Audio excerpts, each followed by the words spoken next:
Welcome to Deloitte Tech Talks. I'm your host, Raquel Buscaino, and I lead the Deloitte US Novel and Exponential Technologies team, where we sense and make sense of emerging tech. On today's episode, we're going to be chatting about the hot topic of the year, generative AI, but more specifically, how organizations can successfully integrate GenAI within their workforce. Our conversation today will build upon our previous episode with Amelia Dunlop on the 4 factors of trust and the relationship of humans with machines.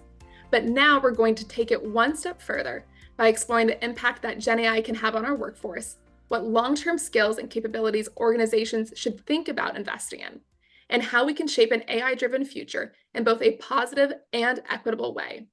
I'm delighted to be joined by Laura Shact, principal at Deloitte Consulting LLP, and leader of the AI practice for human capital on this episode. We've got a lot to cover today, so I say we dive right in. Laura, welcome to the podcast. It's really great to have you. Thank you for having me on. Laura, you're the leader of Deloitte's AI practice for human capital. What do you see as the greatest impacts of GenAI on an organization's talent strategy? What we're hearing is as organizations are focusing on the tech, they do recognize early on that with the power of generative AI comes managing the human. We talk about this human in the loop, and it's not an afterthought. We're seeing organizations consider this upfront, recognizing the power of how GenAI will transform and is already transforming in many cases the tasks, the jobs, and the skills of what people will be working on. So what does that look like in a click more detail? We have quite a bit of data from Deloitte's State of Generative AI in the Enterprise Report. In May, we've released the second quarter data and heard more from organizations about what those talent strategies are. First, we heard in general, these talent strategies are coming and they're happening now. So 75% of organizations are thinking about how generative AI is going to impact talent within the next 2 years. And 18% of them say it's happening right now. What are those changes in their talent strategies? The most common are involving the change of looking at their work processes. So what is that work itself and the tasks, right? How do we use generative AI for summarization, for insights collection, and redesigning the work and the work processes? After that, most common is looking at the upskilling and reskilling needs of the organization. And then those organizations who cited that they have a high level of expertise in AI, they are focused in particular on developing AI fluency and redesigning career paths. So that's an acknowledgement both that there are short-term things we need to do to be building the knowledge and awareness, and then also contemplating what will that mean longer term for the roles from a career pathing, career professional development, workforce planning. So those key questions that the organizations have are, what do we think are the change in skills? How pervasive is that impact of Gen AI? Should we be focusing on the upskilling? Where do we need to hire for new tech talent in particular?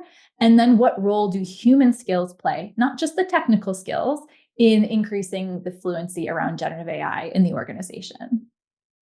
Wow, that's really interesting, especially that first stat you mentioned, which is 75% of organizations are looking at that.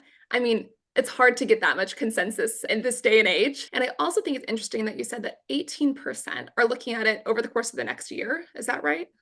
Yeah, 18% say it is happening now, that they are looking at the talent strategies now in their organizations. So we see that particularly in the industries and sectors like technology, where AI has long been part of the services and products that they're offering customers. Those tend to be the organizations we see moving faster in recognizing that there's implications to the change in the work within the organization, of the humans today. That really interesting, 75% versus 18%, because that means that there's a significant portion of companies that still need to close the gap between their intent and actually taking action this next year. Yeah, Raquel, that is a great point. In the Human Capital Trends Report for 2024, one of the key things alongside the trends in talent is just that gap between knowing and doing. And it's a significant gap across a number of tech trends. Things like, are we investing in creative skills? That chapter is called The Imagination Deficit, or the need to have learners have hands-on tools and being able to practice in a safe space. That's in a chapter called Digital Playgrounds. So there's organizations and case studies in that report of what organizations are doing, but there's a much larger percentage, maybe almost an 80-20 rule of organizations looking at that. And then what have they mobilized around with the specific actions and those that are doing. So given that there's that gap, how can organizations effectively adopt AI? And I think most importantly, even build trust among their workforce. We had Amelia Dunlop come on a past episode where she talked about the 4 factors of trust and humans with machines. Can you elaborate a little bit more on what are the actual strategies to drive adoption successfully within your organization? Trust is a very interesting topic and very relevant now when we think about trust. So let me zoom out for a moment. Trust is at an all-time low. All of the statistics we have, Deloitte's generational reports, do a study on millennials and Gen Z, shows that there is increasing distrust in large institutions, government, companies, higher education, you name it. So at a time where there's a lower trust in general in the macroeconomic world, we see that also in organizations where there is potential distrust of leaders and the company, right? Millennials and Gen Z actually want to work for the companies or buy products from organizations they trust. And they want to work for leaders whom they trust. And also the flip side of leaders experiencing with hybrid and shift to more distributed work, questioning and really wrestling with ideas of trust of their employees and their workforce. So that's setting the stage. Then we look at throwing in AI into the mix. So when we think about trust, there's trust in the technology, there's trust in our organization, there's trust in our workers. Why that's so interesting is Deloitte has studied trust for many years. And those 4 factors of trust are humanity, transparency, capability, and reliability. And so what's very interesting is if we take the work that we as Deloitte have done on Trust ID, that's a brand index that looks at how do consumers view the trustworthiness of brands. And we've added some additional data sets. We've added the data sets of what do the workforce say about their employers and what happens in that mix when we add AI as an ingredient. What we learned from that research is that when engagement and trust are high, 77% of individuals view technology like AI positively.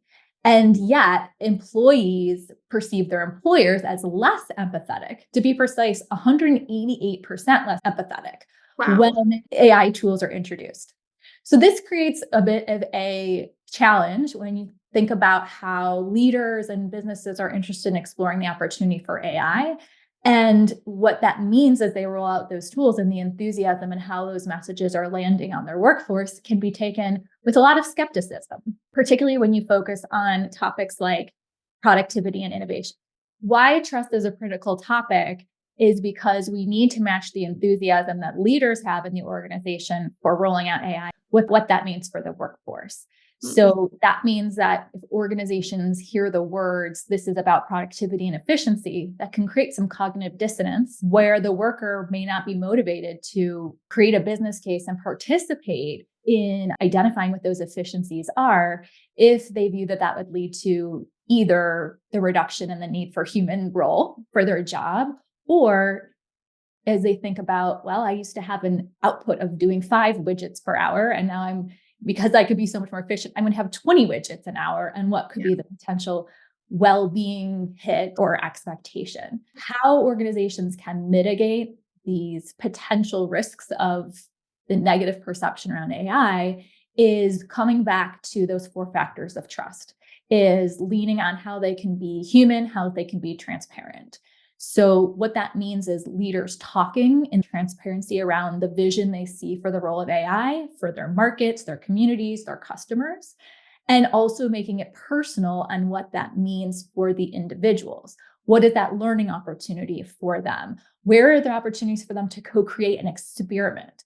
It's why we see things like hackathons or promptathons gaining a lot of attention, because we see that this is the way that those workers clearly closest to those work processes that can be impacted by GenAI, how we can celebrate and then be part of these solutions.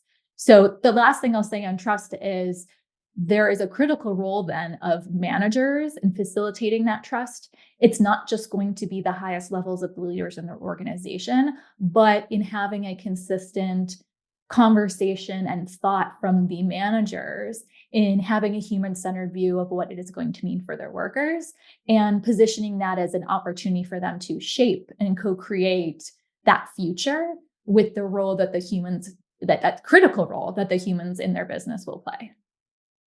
I think that co-creation piece is such a big part of it. There's this quote, people support what they help create. And I think when it comes to AI transformation within your workforce, that is so, so true. I also think it's how you're going to get the best use cases for how to include AI in your workforce from the people who are living it themselves. So, Laura, another piece of this too, I think, is that technology feels like it is constantly evolving. And as a society, we're experiencing maybe a bit of change overload. Things just seem to be changing all the time. But amidst this change, I do think there are some things that will remain as important as ever. Can you speak to what those enduring skills and capabilities might be that even in this AI-driven future will still remain just as important? Those enduring skills, I think, are things like critical thinking, agility, problem solving, empathy. So, those roles that we talk about, those skills that we talk about that we often think of as good leadership, being a good people manager in particular, are those areas that will continue to be essential for the future of generative AI. What we are talking about is that muscle around agility. You may hear that quite a bit because the pace of this technology is so fast. And so we can't just train people on the tech today as it will continue to evolve.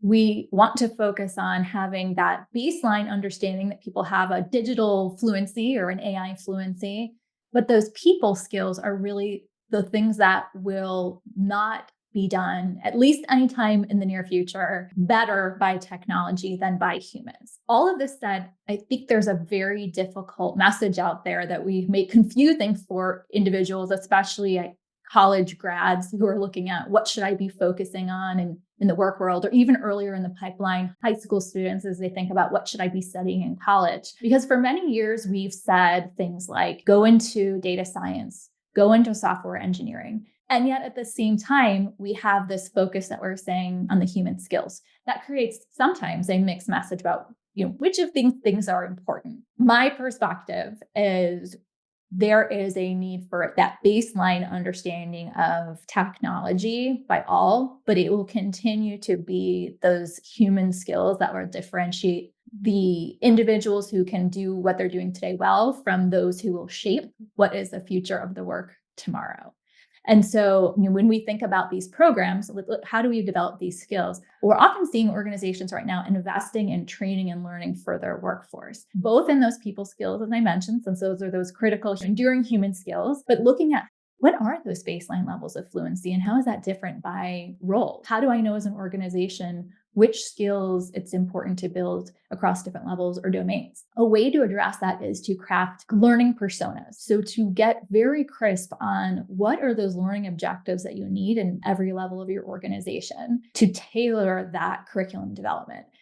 Common types of personas I see are something for an executive, then a leader or people manager, and then the broader workforce, technical and non-technical professionals. And what creates trust in the organization for the individuals is now understanding me in one of these personas.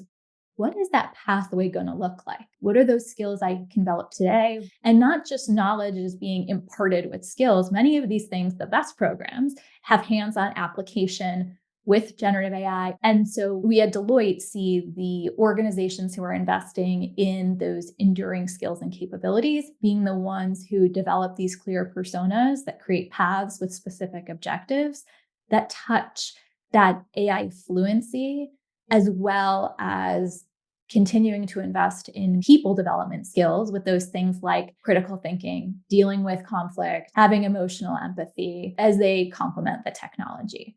And right, when we talk about humans in the loop, how do you build a human who can add value in the loop? They need to know what questions to ask to analyze if the answers that they're getting from the technology are correct.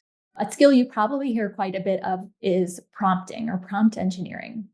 And prompt engineering is at the heart, asking good questions. And while the technology gets better at understanding human intent, so hopefully we don't need to keep focusing on how do we prompt exactly so we get the answers we need from the tech, but it's that knowing, that critical thinking and creativity and intellectual curiosity that will continue to be important to know what questions to ask, to be able to look at data that you're getting out of an answer and asking a question, where did this come from?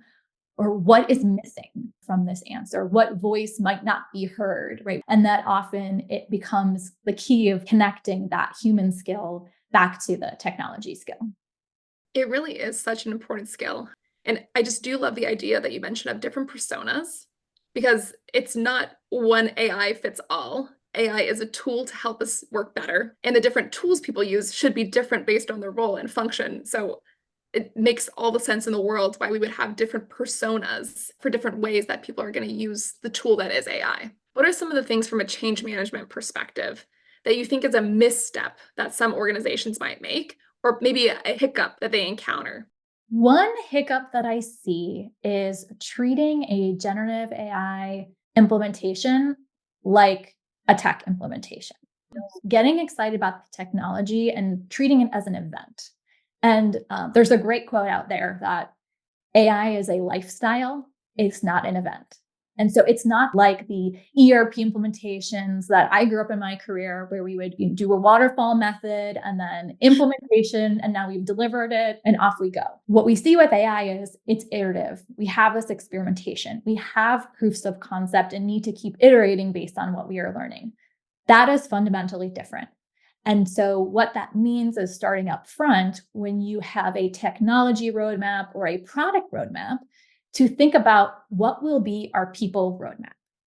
There will need to be immediate things that we will roll out. Here's the technology we're going to give you. Here's the expectation of how you use it. Here's what it means for our business. And then building over time to infusing the use of AI internally or that creation of AI for new value for customers in evolving that roadmap over time. And so by treating it as a tech play versus a human play misses the opportunity to have very open conversations about your business. It misses the opportunity to bring people along, and it can have potentially very detrimental effects to, I think, the trust of the workforce. And at minimum, what we see is, enthusiasm from executives around things like AI assistants and chatbots. When they look at their adoption results, it doesn't meet their expectations. Usually that missed expectation is because they're wondering why we threw it out there. Like, why aren't people using this? And, there needing to be more education and support for identifying how do we expect generative AI to be used in future workflows, and also not just hearing it from the top levels of the organization, but having that reinforced by leaders that they trust, whom they look to for direction, and having a consistent message around the role of both the humans and the technology in the business. So looking at this as these are business problems that we are applying technology to solve, and with humans to manage that and monitor that and add the value. All of those ingredients are really important to not over-index on the tech at the expense of the business and the people elements. I really like what you said about AI being a lifestyle and not an event. I think that's so powerful. As we look to the future, as you think about the role that we all have in building this future, how do you make sure that we're building it in a positive and equitable way? And I just also love to hear from you what you're most excited about for the future that we are building. What excites me about generative AI is our potential to enable people to focus on these higher value tasks, these more human centered items like coaching and managing, that individuals spend less time on the work that we all feel is a grunt work, the things we don't want to do but need to do for our business, and that we would be able to focus on these higher value tasks.